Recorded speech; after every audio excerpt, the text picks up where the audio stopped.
Olá, irmãos! Vamos continuar então os nossos estudos no livro de Jó, essa série de estudos que está se concluindo. Então, estamos na 9ª aula de 10 aulas propostas, então temos mais esta e uma última para encerrarmos este livro. Estamos aprendendo muito nessa série Supremo Deus, a sabedoria exposta no livro de Jó. Então, que Deus nos permita conhecermos mais, que ele se revele mais a nós, como nós vimos na última aula. Então, dando uma retomada do que a gente já falou na última aula e algumas conclusões que nós tivemos. Primeiro, a razão não é a luz que revela Deus. Então, a razão não é aquilo que revela Deus a nós. O que revela Deus a nós é Deus mesmo. Deus se revela a nós. Não é a nossa inteligência que revela Deus a nós. Nós estamos dependentes de Deus e da sua revelação através das Escrituras para que nós possamos conhecê-lo. E mesmo que alguém conheça as Escrituras de cabo a rabo, de Gênesis a Apocalipse, conheça, lê 70 vezes, 80 bilhões de vezes, não há garantia nenhuma que por toda a razão que ele coloque ali, por todo o conhecimento, ele venha conhecer verdadeiramente a Deus. Então, é mediante a sua palavra, mas no revelar do próprio Deus. Afinal, até Satanás sabia citar na tentação a própria palavra de Deus. A própria Bíblia, ele citou. Então, conhecer as Escrituras não quer dizer conhecer a Deus. E não dá para conhecer verdadeiramente a Deus sem as Escrituras. Mas o processo vem de Deus se revelar a nós, e ele faz isso quando ele quer, do modo que ele quer, através das Escrituras, como nós temos a revelação de Deus hoje em dia. Então, seguimos em trevas até Deus se revelar a nós. É uma conclusão que nós tivemos na última aula, e a humilhação do homem não é uma prática. O homem não se rebaixa. Na verdade, ele reconhece que ele já é humilhado. Então, é uma condição de existência como criatura. Quando éramos e onde estávamos quando eternamente Deus era, é e há de vir. Então, quem somos nós perante esse Deus maravilhoso que temos? Então, essa não é uma condição de nós nos humilharmos no sentido de nós tornarmos nós mesmos mais baixo do que deveríamos. Mas sim reconhecermos que já somos apenas criatura, e que Deus é o Criador. Esse reconhecimento é o processo de humilhação nosso, é de reconhecer a nossa humilhação natural. Pois bem, Thomas Robinson propõe uma frase, ou algo para nós pensarmos sobre o que nós vamos falar hoje e já revela bastante do que será essa 9ª aula. Nosso dever, em referência ao procedimento de Deus, não é raciocinar e questionar, mas para submeter e adorar. Então, nosso dever não quer dizer que você não pode raciocinar ou questionar, não é questão de poder, é dever. O que realmente é dívida nossa, adoração e submissão. Isso é dever mesmo. Quanto mais o homem em sua própria sabedoria carnal buscar razões sobre Deus e sua providência, maior será sua perplexidade e confusão. Ensinar o dever do homem em referência ao procedimento divino é o objetivo da resposta atual do Todo-Poderoso. Então, nesses capítulos que Deus está respondendo Jó, essa é a proposta de Deus. Simplesmente ensinar a resposta do homem em relação à providência de Deus. Qual que é o significado, então, da resposta de Deus? Seu significado: aquietai-vos e sabei que eu sou Deus. Salmo 66:10. Então, essa belíssima reflexão de Thomas Robinson é algo que traz algumas referências para nós nessa aula. Nós existimos para adorar a Deus. Nós não cantamos a Deus, é para raciocinar que eu nasci. Não é o nosso objetivo maior. Faz parte de um objetivo maior. E o objetivo maior, sim, da nossa existência é glorificar a Deus. E é para adorar a Deus que nós nascemos. Então, o raciocínio, ele deve também ser parte da adoração, mas não o ponto principal da nossa existência. Então, devemos conhecer mais, mas isso não é apenas ter mais racionalidade, mas mais relacionamento. Então, que não seja pura e simplesmente a razão, o nosso objetivo da teologia, mas o relacionamento com Deus. Conhecer verdadeiramente a Deus e desenvolver uma postura relacional, uma postura de envolvimento, uma postura de se submeter, conhecê-lo e ter prazer nele. Compreender do ponto de vista humano a providência em meio ao caos, pandemias, por exemplo, que estamos vivendo, mortes, tragédias, sem adoração, é mais confusão do que clareza. Então podemos chegar a simples a afirmação de que apenas investigar de um modo que não gera adoração é só confusão. É apenas turbulência para as nossas mentes. Mas se a gente gerar adoração, aí tudo que procede até o nosso raciocínio será muito mais claro, com certeza. O ponto alto do livro de Jó é a contemplação de Deus e não a contemplação da razão humana. Então vamos partir também desse pressuposto. Nós não estamos estudando a Jó, e lembrem-se do que nós estamos falando em si. Estamos falando de homens que, perante uma tragédia terrível com um homem justo, chegaram para consolá-lo.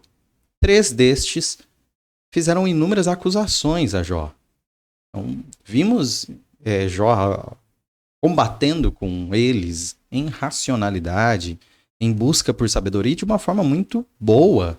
Jó questiona as acusações dele, mas não chega a uma conclusão nenhuma. E um quinto nesse debate, um quarto amigo de Jó e quinto nesse debate, Eliú entra com outras informações muito mais próximas da sabedoria necessária de se alcançar nesse livro de Jó. E agora nós temos uma narrativa do próprio Deus falando. Todos geram uma expectativa. Qual será a causa? Qual será o motivo que Jó está sofrendo? Agora Deus vai chegar com toda a sua sabedoria e expor qual que é a razão do sofrimento de Jó. Se você está esperando isso, se você quer conhecer a razão, contemplar a razão que cabe no seu cérebro, a razão humana, do porquê Deus faz as coisas, você está lendo o livro errado. Aqui nós queremos ver a Deus, não contemplar a razão humana. E é Deus se revelando a Jó, o propósito da nossa aula. E perante Deus, agora Jó, perante a revelação de Deus, como nós vimos na última aula, antes de Deus, apenas confusão, investigações tolas, mas então o Senhor aparece. Agora, perante o Senhor é totalmente diferente. Tudo aquilo cai por terra e quem questiona de verdade é Deus. Deus não é questionado aqui. Deus questiona. Então, perante o Senhor, tudo muda. E vamos ver, nesse perante o Senhor, qual é a argumentação, as perguntas que Deus faz. Jó 38, de 4 a 7, que nós já lemos na última aula, já deram um sabor do que será esta caminhada nossa. Onde você estava quando lancei os alicerces da terra? Responda-me. Se é que sabe tanto, se é que você sabe tanto. Quem marcou os limites das suas dimensões? Vai ver que você sabe. E quem estendeu sobre ela a linha de medir? E as suas bases? Sobre o que foram postas? E quem colocou sua pedra de esquina enquanto as estrelas matutinas juntas cantavam e todos os anjos se regozijavam? Nós temos Deus expondo a sua sabedoria na criação. E o grande questionamento agora serão basicamente 77 perguntas que Deus vai fazer a Jó. E dentro disso podemos separar 3 grandes questionamentos. O primeiro deles é: você pode explicar a criação? Como nós já dissemos, também vai ser se você pode supervisionar a criação. E o último, se você pode subjugar a criação. Então, nesse primeiro, você pode explicar a criação. Já vemos que esse grande poema, lembremos, é em forma poética que o livro está escrito. E este grande poema da criação é um belíssimo poema da humilhação da criatura. Ao mesmo tempo que ele mostra toda a glória do Criador, a superioridade de Deus, ele coloca proporcionalmente a inferioridade do homem. Então ele mostra, quanto mais ele exalta Deus pela criação como criador, ele mostra que o homem é apenas criatura. Então, ao conhecer mais de Deus e do seu tamanho, conhecemos mais de nós e do nosso tamanho. Nós conhecemos ambos no mesmo processo. Então, toda essa sabedoria exposta na criação mostra quem Deus é e quem nós somos. Então vamos pensar um pouco sobre essa criação, de uma forma bem mais inteligente na inteligência humana. A sua maior velocidade, vamos considerar aí a pessoa mais veloz do mundo, a média que ele pode chegar, isso aqui é superior até marcas de Usain Bolt. Então, 64 km por hora. Você pode chegar correndo muito a 64 km por hora. A nave mais rápida, você vai pensar, eu não vou ficar me esforçando tanto, não, eu também dependo da minha inteligência, então vamos criar com a inteligência do homem uma nave. E a nave mais rápida que o homem criou, pelas minhas fontes aí de uma breve pesquisa, 60 mil km por hora. 60 mil km por hora, isso é muita coisa. Pode até ser superior a isso, dependendo das inovações e da fonte da pesquisa minha. A velocidade da luz, vamos comparar a nave mais rápida que o homem criou, 60 mil. Velocidade da luz, 1.079.252.848,8 km por hora.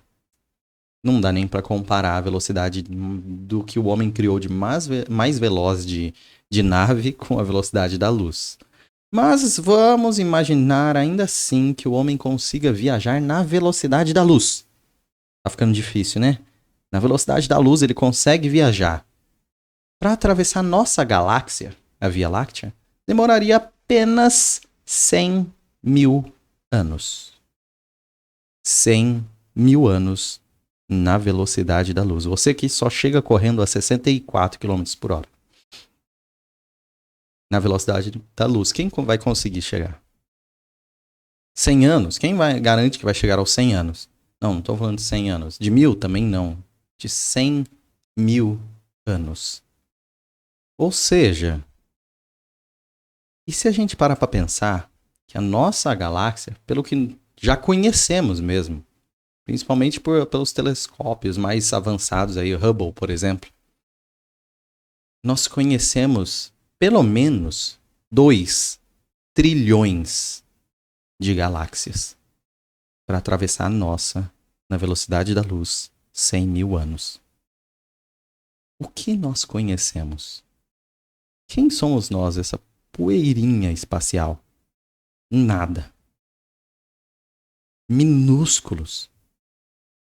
E aí, nesta reflexão que eu fiz questão de colocar em números para mostrar que é algo absurdo, e você pode, com facilmente pesquisas no YouTube, visualizar isso em imagens, o quanto nós somos pequenos, imaginar que Deus criou tudo isso e está em todo esse lugar ao mesmo tempo. Conhece tudo isso, mas não conhece simplesmente por investigar, mas por projetar na sua mente a existência de tudo isso e fazer que tudo isso exista harmoniosamente até hoje, de tal forma que providencie vida e cuide da nossa vida. Quem somos nós nessa criação? Se nós, na nossa hipótese de querer racionalmente contestar esse Deus que criou e sustenta tudo isso, qual é a resposta desse Deus? É isso que nós estamos vendo no livro de Jó. Se eu criei e sustento tudo isso, você quer que eu ainda dê razão a você? Então, Jó 38, Deus prossegue. Versículos 22 e 23, depois 32 a 36. A resposta de Deus a Jó. Acaso você entrou nos reservatórios de neve? Já viu os depósitos de Saraiva, que eu guardo para os períodos de tribulação, para os dias de guerra e de combate? Pode fazer surgir, no tempo certo, as constelações, ou fazer sair a ursa com os seus filhotes? Você conhece as leis dos céus? Você pode determinar o domínio de Deus sobre a terra? Você é capaz de levantar a voz até as nuvens e cobrir-se com uma inundação? É você quem viu os relâmpagos? E eles lhe dizem: aqui estamos. Quem foi que deu sabedoria ao coração e entendimento à mente?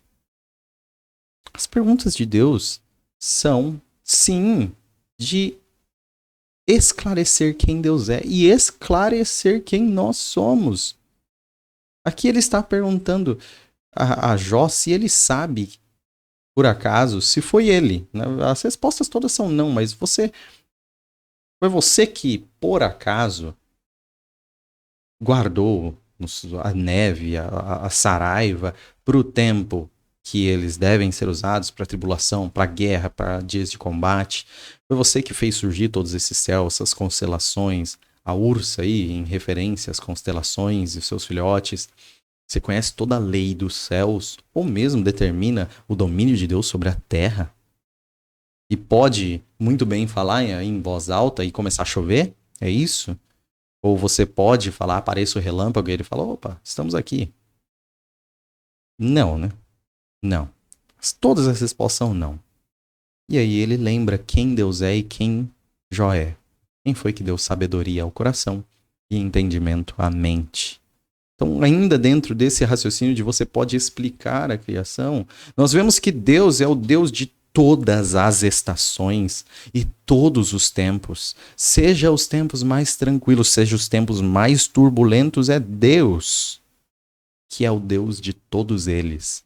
Não é um Deus que muitos tentam colocar, os tempos bons são de Deus, os tempos maus são do diabo, e eles brigam aí para quem domina os... Não, todos os tempos são de Deus. Todo o tempo. Deus controla. Então Deus prepara até o dia da tribulação. Deus diz que Ele prepara, Ele guarda, Ele reserva até o que vai acontecer no dia da tribulação. No dia da batalha, no dia da angústia, no dia ruim mesmo. Deus preparou os tempos que nós estamos vivendo. Você consegue entender isso? Se não consegue, por que questiona a Deus? Essa sabedoria imensa de Deus é a sabedoria que controla todo o universo. Tudo o que acontece em todos os tempos, tudo o que aconteceu desde o início e tudo o que vai acontecer até o fim, e tudo não saiu nunca dos planos e dos propósitos de Deus. Então, seja pelas leis que regem os céus, e os céus obedecem ao nosso Deus, seja tudo que existe na terra e está obedecendo ao nosso Deus, de acordo com seus grandes propósitos desconhecidos pelo homem, a obediência de toda a criação, sim, é completa e plena, exibindo para o mundo que Deus tem uma soberania absoluta e nada lhe fugiu do controle. Você consegue contemplar esse Deus exaustivamente soberano sobre todas as coisas e superior sobre tudo o que há? Esse é o Deus que se apresenta para Jó. Eu controlo tudo em todos os dias. Você consegue explicar tudo aquilo que eu controlo? Ainda mais, ele fala, até a explicação que os homens conseguem chegar, a ciência do homem, o conhecimento da mente e do coração do homem, tudo aquilo que nós já alcançamos em entender e ainda alcançaremos enquanto a ciência evoluir, os estudos prosseguirem, o conhecimento humano se desenvolver, tudo que nós chegaremos, Deus que nos deu, Ele que nos concedeu esse conhecimento. Se nós podemos pegar os elementos transformá-los em algo cômodo para nós hoje em dia, Deus, quando os criou, já sabia que nós chegaríamos a isso e criou aquilo para isso. Então Deus estava muito à frente e quando ele criou onde nós estávamos, nem sequer existíamos e ele já era e há de vir. Quem somos nós? Ainda Deus prossegue. Jó 38, 39 a 41 e 39 de 1 a 4. É você que caça a presa para a leoa e satisfaz a fome dos leões quando se agacham em suas tocas ou ficam à espreita no matagal? Quem dá alimento aos corvos quando os seus filhotes clamam a Deus e vagueiam por falta de comida? Você sabe quando as cabras monteses dão à luz? Você está atento quando a corça tem o seu filhote? Acaso você conta os meses até elas darem à luz? Você sabe em que época elas têm as suas crias? Elas se agacham e dão à luz os seus filhotes, e suas dores se vão. Seus filhotes crescem nos campos e ficam fortes, partem e não voltam mais. Inclusive, eu aconselho que vocês leiam todo o discurso divino. Se é que vocês já não estão lendo o livro de Jó inteiro, leiam todo o discurso. Nós selecionamos alguns versículos para entender o argumento, mas o argumento é uma poesia do próprio Deus, é belíssimo. Leiam inteiro. Leiam completamente. Então nós temos aqui Deus mostrando a dependência de toda a criação nele. Mas o leão, ele é competente o suficiente para caça. E Deus fala que ainda assim ele alimenta. Mas os corvos, eles saem em busca de alimento. Mas Deus que está alimentando eles, as cabras fazem nas montanhas aí o seu procedimento para ter o filhote e dependem assim mesmo de Deus. Tudo que nós lemos estamos falando que Deus que opera, mas tem processos naturais aí no meio. Entendam, Deus é quem domina e não apenas projetou todas essas coisas. Então nós começamos o segundo argumento. Você consegue supervisionar tudo isso?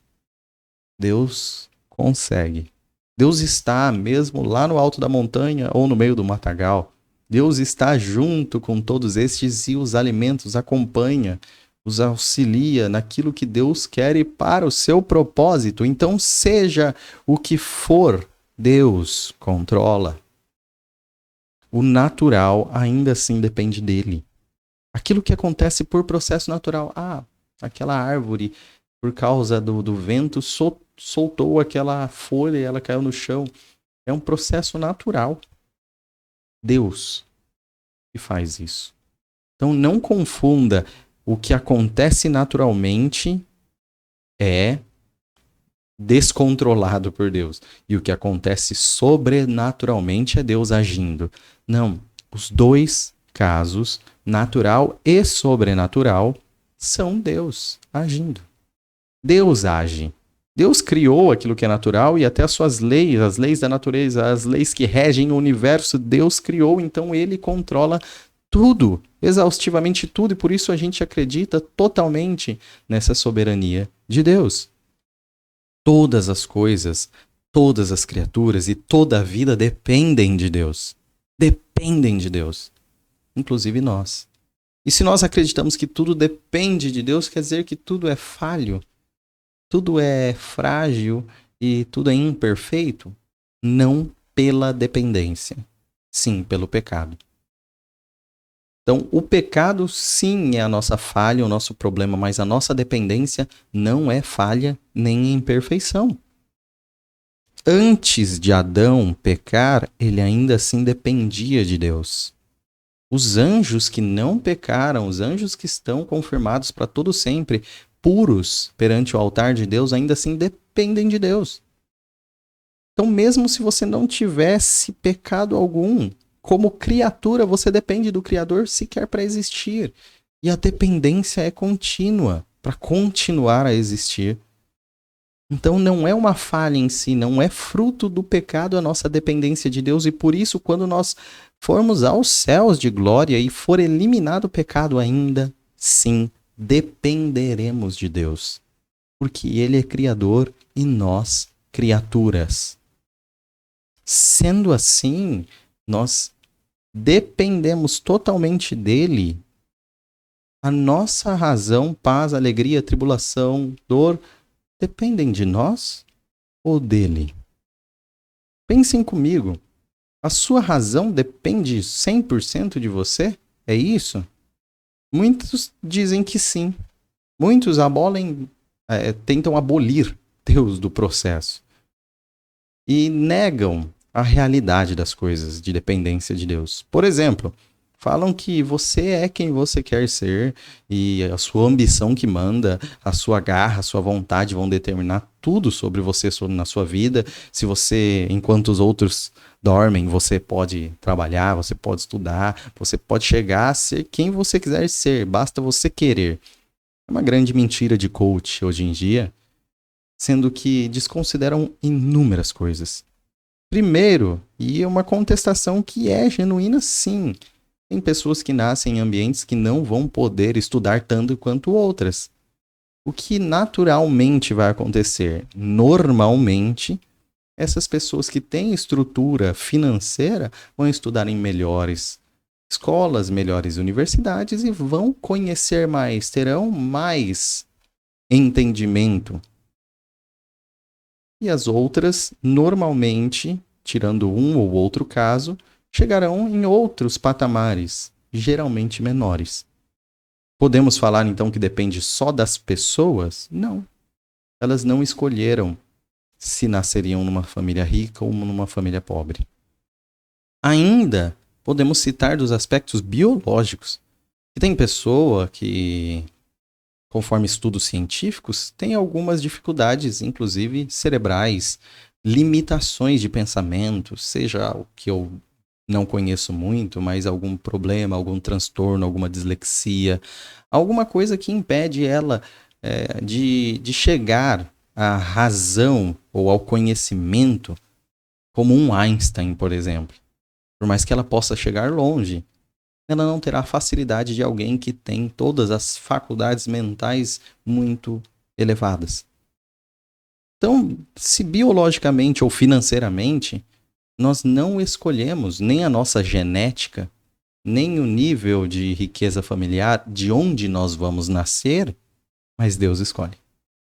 Deus está neste controle. E Deus te colocou, então, sob alguns limites que você pode chegar, e seu limite pode ser muito maior do que o seu atual, com toda certeza. Isso não é desculpa para você ficar na preguiça, mas é sim um chamado para você fazer o melhor com o que Deus te deu. Sendo consolado de que até a sua razão, até o seu conhecimento, depende de Deus. Você aceita isso? Ou você rejeita isso de todo o coração em rebeldia e punhos cerrados aos céus, falando: eu queria ter nascido em outra família, eu queria ter nascido com outro cérebro, eu queria ter nascido com outra aparência, questionando o Criador. Ainda assim, tempos de paz não dependem 100% de nós. Tempos de alegria, tribulação e dor não estão sob nosso controle, como se todos pudessem operar e fazer isso a hora que quiser. Podemos refletir e usar casos para cada um desses itens e muitos, muitos outros. E vamos ver que nós não estamos no controle do universo. Nós não estamos no controle da nossa vida. Se você parar e pensar sobre a sua vida, você não tem controle. Mas você pode, sim, submeter-se ao controle de Deus e confiar no controle dele e ser muito mais feliz e satisfeito com o controle e a gestão de Deus sobre a sua vida. Não depende de nós, depende de Deus. Mas nesse discurso todo que nós conseguimos perceber que toda a criação seja o mais escondido que a gente não pode nem ver, a gente nem consegue observar, até a luz, como diz, das cabras, nós não sabemos como é lá no meio da montanha acontecendo. Não depende de nós, depende de Deus, sim. É interessante, tá contando a primeira vez que eu vi, na primeira gestação de uma cachorra, ela a gente meio apavorado, assim, para entender o que estava acontecendo ali, mas a cachorra simplesmente teve o filhote e teve um procedimento absurdamente espantoso para mim. Ao romper com o que envolveu o filhote, lamber e desobstruir o nariz dele com lambidas para que ele pudesse respirar e depois dessa limpeza ainda começar a lamber o tronco dele bem forte, dava até dó do filhote, bem forte. E ele começava a ser forçado a respirar e ele passa a respirar. E eu, todo preocupado, ela com toda calma, apesar das dores, com toda calma fez todo o procedimento que muita gente estuda medicina para fazer. Estuda enfermagem, não sei, para fazer. Simplesmente o animal fez. Aquele dia eu fiquei espantado e eu saí, graças a Deus, não a mim, glorificando a Deus. Falando, como que eu posso me preocupar se não está sob meu controle? E eu lembrei disso lendo esse texto. Até as cabras fazem o parto delas lá no meio da montanha onde ninguém vê. A gente supervisiona isso? Depende de você. O mundo depende de você. Por isso que até quando você dorme é um ato de dependência de Deus. O mundo não depende de você. Você pode dormir, ficar horas dormindo, acordar, o mundo está girando. Não depende de você, depende de Deus.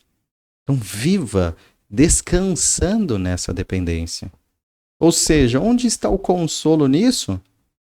Parece que só tem humilhação. Esse é o consolo.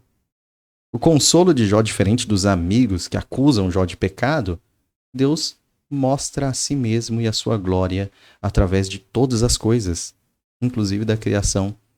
Na glória de Deus está o nosso consolo.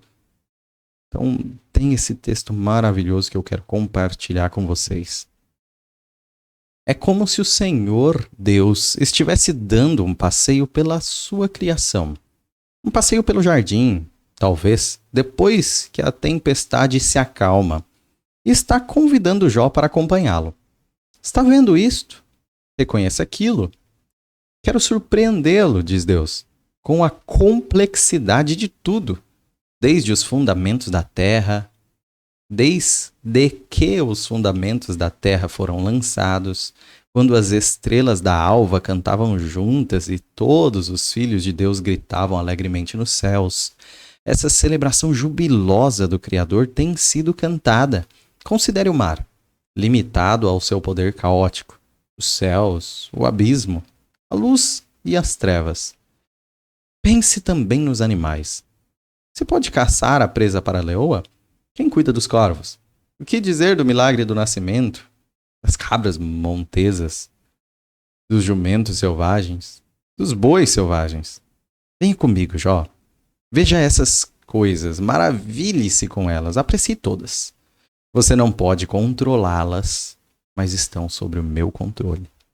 Estão sob o meu controle, diz Deus.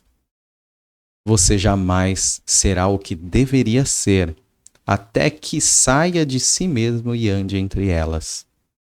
Talvez seja por isso que Deus leva Jó nessa visita, para mostrar a sua majestade em suas obras, para tirar Jó de si mesmo, distraí-lo da sua miséria, ampliar seus horizontes, fazendo-o contemplar a majestade criativa e doadora de vida de Deus, e especialmente para capacitá-lo a ver a si mesmo em um novo cenário. Jó, é aqui que seu coração vai encontrar descanso, ao descobrir seu lugar no panorama dos propósitos de Deus e para o seu mundo. Você consegue levantar os olhos do monte de cinzas e ver a glória de Deus em sua criação? Por David Atkinson. Ou seja, tem uns momentos que, no meio da cinza, a gente não precisa de grandes sermões, razões, pensamentos, na verdade. Nós precisamos de que alguém conduza a gente para ver um pouco da criação. Talvez esse seja o efeito das férias, o efeito do descanso, o efeito do feriado, o efeito de ir ver a praia, o efeito de ver uma montanha, o efeito de observar a natureza. É o que Deus também está fazendo, mostrando a sua glória através da criação e o quanto ele é superior àquilo que está acontecendo. Talvez uma pessoa, para sair da sua depressão, da sua tristeza, do seu problema, não precise de muito sermão seu, mas precisa que você leve para um final de semana, numa fazenda, e mostrar um pouco do quanto a natureza exibe sobre Deus. E isso pode trazer a alegria em Deus novamente. Então isso é espetacular. O que Deus faz ao mesmo tempo que humilha Jó, mostra quem é o homem, quem é a criação, ao mesmo tempo mostra quem é o Criador. E não é uma intenção de esmagar Jó, uma intenção de trazer Jó ao consolo, trazer Jó a maravilhar-se nas coisas de Deus, e confiar em Deus, tirar o peso das suas costas. E aí, finalmente, para mostrar com clareza, essa lição que está sendo dada, Jó 39, 26 e 42. É graças à inteligência que você tem que o falcão alça voo e estende as asas rumo ao sul? É graças à sua inteligência? Aquele que contende com o Todo-Poderoso poderá repreendê-lo? Que responda a Deus aquele que o acusa. Jó acusou Deus.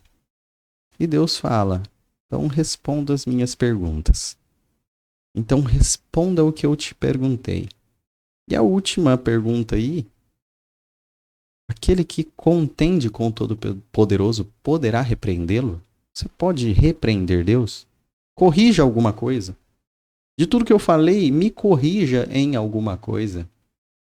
É graças à sua inteligência que tudo isso acontece? É graças à tua inteligência que um passarinho voa, que seja? Ou que o falcão alça voo? É graças à sua inteligência ou à de Deus? Aí um exercício para vocês. Criem um pássaro do nada. Criem algum ser que voa não tendo nada. Não vale pegar algo da criação. Não vale transformar algo que já existe. Mas do nada você consegue criar? Deus do nada. Só um exemplo. Criou o falcão e o fez voar. Você consegue? Nós não conseguimos. Que sabedoria precisa para fazer isso? O Deus que é a própria sabedoria tem essa sabedoria. Nós podemos corrigi-lo? Repreendê-lo? Quem somos nós perante esse Deus? Então, ainda nesse sistema nessa pergunta ainda, grande segunda pergunta, que é: você pode supervisionar toda a criação? E nós falaremos na próxima aula da terceira e a finalização do livro. Se tudo dependesse de Deus explicar a nós, dominaríamos Deus em nossa razão. Ou seja, se tudo o que acontece, Deus tivesse por obrigação confessar a nós a razão e o motivo, e nós entendermos a razão e o motivo, Deus era servo da nossa razão e nossa razão dominaria Deus. Então Deus não é servo da nossa razão. Entenda isso, Deus não serve a sua razão. A sua razão serve Deus. Afinal, tudo que o homem consegue dominar é pela razão. O homem racionalmente compreende alguma coisa, ele domina essa coisa. A partir de que o homem domina o fogo, ele consegue driblar aí, né, o frio. A partir de que ele consegue entender essas questões de frio e calor, ele consegue até fazer uma geladeira. Ele consegue entender os gases, entender as temperaturas, entender tudo isso e num ambiente fechado fazer um frio tremendo através de uma câmara fria, um ar-condicionado. Então, de tudo isso, o homem passa a compreender e dominar. Vocês acham que ele compreenderia e dominaria com sua razão a Deus? Parece que é isso que a gente tenta fazer, dominar a Deus racionalmente, todas as vezes que questionamos a Deus. Não dominamos todo o universo. Se a própria criatura de Deus a gente não domina, toda a criação de Deus, se nós não conseguimos compreender toda a criação de Deus, quem dirá o Criador? Então, a pergunta de Deus é como responder quem criou todo esse universo e quem sustenta todo esse universo. Ou ainda, se não consegue entender o que Deus fez, como você vai entender o que Deus pensa? Imagine como aqueles grandes apreciadores de obras de arte param perante quadros e tentam entender os quadros que foram pintados. E eles ficam por muito tempo olhando todas as pinceladas que o artista fez. E tentam entrar na mente do artista através daquilo, entender aquele quadro. E a partir daquele quadro ser entendido, eles entenderão um pouquinho mais do artista. Se nem o quadro eles entendem, como eles entenderão toda a mente do artista? Se nem a criação, que é a grande arte que Deus mostrou a nós, nós conseguimos entendê-la completamente, como entenderíamos a mente de Deus? Por que o questionamos se racionalmente não é possível entendê-lo completamente? A resposta de Deus está bem simulada aí. Vamos tentar entendê-la um pouquinho mais nessa aula tão difícil. Por que é tão difícil entender, inclusive? Mas observem essa comparação. Imagine uma criança que apenas engatinha e que com dificuldades de coordenação tenta introduzir um garfo de metal em uma tomada de energia elétrica. Seu pai vê a criança cometendo esse ato terrível e toma uma atitude imediata. Senta ao lado da criança e explica que os metais conduzem energia elétrica, podendo gerar um choque perigosíssimo para a saúde. A criança, que apenas balbucia palavras como mamãe e papai, nada entende de correntes e tensões elétricas e toma o choque fulminante. Se o pai sabe da limitação de seu filho e o ama muito, apenas dá um tapa em sua mão. O que nós precisamos entender é que porque o pai conhece muito e o filho não conhece, às vezes apenas o tapa na mão é o necessário para corrigir o filho e para fazer o filho feliz, para garantir o bem-estar do filho. Apenas o tapa na mão, não explicações mil, mas o tapa, mais um puxão.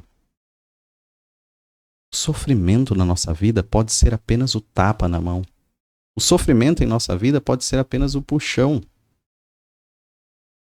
E nós exigimos que seja explicado. Esse é o problema. Não nos entendemos como simples filhos perante um pai que sabe muito, muito, muito, muito mais. Não se trata, observação, não se trata de uma fé cega que nos leva a não pensar, mas de uma fé que guia nosso pensamento, nosso conhecimento e nossa razão. Nunca chegaremos tão longe na verdadeira sabedoria quanto nos momentos em que nos curvamos perante Deus, engrandecendo sua inteligência e submetendo a Ele as nossas inteligências. Então, o que nós precisamos fazer é nos curvarmos perante a sabedoria de Deus. E o que Jó responde perante toda essa lição de Deus? Jó 40, de 3 a 5, a primeira resposta de Jó. Então Jó respondeu ao Senhor: sou indigno. Como posso responder-te? Ponho a mão sobre a minha boca. Falei uma vez, mas não tenho resposta. Sim, 2 vezes, mas não direi mais nada. Essa primeira resposta de Jó é: eu entendi o recado. Todo o recado, não entendi que não posso entender. Que eu sou criatura e tu és o Criador. Ou seja, ele conheceu mais de Deus e mais de si mesmo. Ao ver Deus e perante Deus, perante o Senhor, Jó vê a si mesmo. E o que ele admite com isso? Eu sou indigno. Verdadeiramente, Jó está conseguindo vislumbrar a Deus. Não vislumbrar a resposta do porquê o justo está sofrendo. Vislumbrar o próprio Deus. E as respostas estão automaticamente desvanecendo, juntamente com as dúvidas. O próprio Deus é o sentido de tudo. O próprio Deus é a clareza de todas as nossas dúvidas. É a luz de todo o nosso entendimento. O Deus, o próprio Deus, é o objetivo de tudo. A sua glória, então, é a única resposta. Então, ao ver Deus, Jó vê a si mesmo verdadeiramente. É através de Deus que nós conhecemos a nós mesmos. Se a filosofia grega antiga já dizia: conhece-te a ti mesmo. É através de conhecer a Deus que nós conhecemos verdadeiramente a nós mesmos. Através das suas escrituras que dizem que não há um bom sequer, um justo sequer. Mas a gente insiste em achar que conhece a si, pois não conhece a Deus e acaba se enganando. Não conhecendo de verdade quem nós mesmos somos. Mas ao conhecer Deus, conhecemos a nós, julgamos então corretamente: Deus é justo, nós injustos. Deus é digno, nós somos indignos. Ele, através desses caminhos altos que começam a ser percebidos, muito mais altos, exibidos desde a criação, é consequente. É uma consequência à submissão. Então Jó, tão logo em seu espírito, já se prostra perante Deus, porque ele reconhece os caminhos de Deus como mais altos, e a partir de que a gente conhece caminhos mais altos de Deus, nós consequentemente nos submetemos. É adoração, é submissão. Assumimos na nossa vida tantas responsabilidades de fazer tudo dar certo, e precisamos sempre desse aviso. Descanse em quem realmente está controlando todas as coisas. Admita, por causa do pecado, nós somos muito arrogantes. Queremos que tudo dependa de nós. E isso pesa sobre nós. Na verdade, a gente rejeita esse fardo. É duro, traz sequelas, traz peso, traz estresse. Mas a gente, pela nossa arrogância, não solta. Não admite, não depende de mim. Não quer nunca falar não sei. A gente quer saber, a gente quer exibir conhecimento, a gente quer exibir capacidade, a gente quer exibir força. A gente faz tudo isso porque não olha a Deus e conhece a nós mesmos, nossas fraquezas, nossas debilidades, e encontra nele força, e encontra nele a razão para continuar, encontra nele a razão para continuar mesmo em meio ao sofrimento. É em Deus, não em nós. Então, ao conhecer Deus, o questionamento some, se desvanece, desaparece. Quando somos quebrantados e chegamos ao fim das nossas forças, isso não tem como propósito obter mais respostas para dar a outros.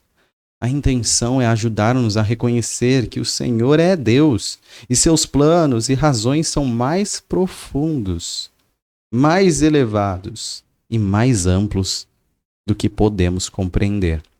Portanto, ficamos aliviados por não termos necessidade de dar respostas ou defendê-las. Charles Swindoll. que nós temos aqui é um grande cair de peso. O que nós temos aqui é o alívio e o descanso de que a nossa razão não precisa chegar lá. Que as justificativas ou as explicações não precisam chegar lá. De que eu não preciso tomar mais outra hora, ou outros dias, ou outros anos, ou décadas, ou séculos de vida tentando explicar para vocês. Porque a nossa razão não depende de nós. Você precisa ver a Deus.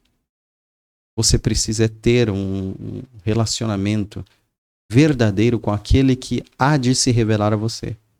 E quando ele se revelar a você, nossa razão, emoção, tudo que nós somos, há de se prostrar perante ele. E o questionamento vai desaparecer.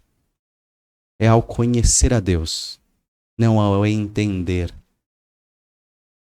Então, dentro de toda essa complexidade, nós finalizamos com algumas lições difíceis dessa vez, muito filosóficas, mas difíceis lições que a gente precisa entender. Na razão que tem fim, que é a nossa, não cabe a razão infinita, que é a de Deus. Não cabe. Você não vai abranger toda a razão de Deus, então não adianta. Se você conseguisse entender, não seria Deus. Se você conseguisse entender a Deus, este que você entendeu não seria Deus. Então, na nossa razão que tem fim, não cabe a razão infinita. Se você acha, chega aqui nesse momento de Jó e fala, mas eu ainda queria entender o porquê. Você não tem como entender.